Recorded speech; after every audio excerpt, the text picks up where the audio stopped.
We are over at Springhouse Gardens with Richard Weber, and I bet if you have been following the weather here in Kentucky, you know what we're going to talk about.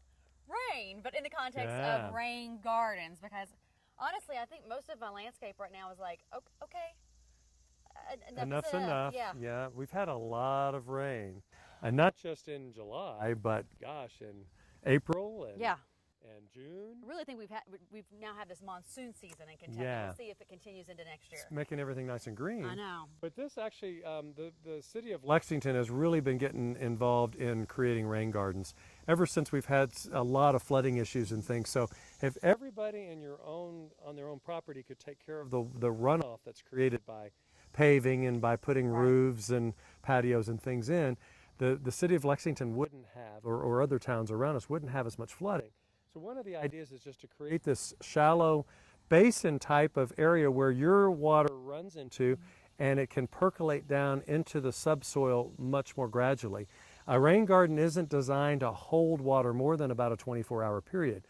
So you want to have it big enough that it holds the water, but not so shallow that it just flows in there and then flows out and washes everything else out. So would this be really good in like a sinkhole area if you have a sinkhole area in your property? Well, if you've got a sinkhole, then that's it doesn't really have a problem that's either way. nature's way of But I see recharging. lots of times in those sinkholes plants similar to this growing there. That's right. We're actually using a lot of native Kentucky plants in our rain garden installations, and this was one that we did about 5 or 6 years ago.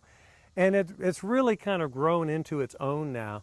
The nice thing about rain gardens is that they really allow us as gardeners or novice gardeners to choose things that maybe you wouldn't ordinarily be able to plant because they need so much moisture. Right. So these things, when it rains, they can tolerate it. They filter out a lot of the toxins and the pollutants and things like that.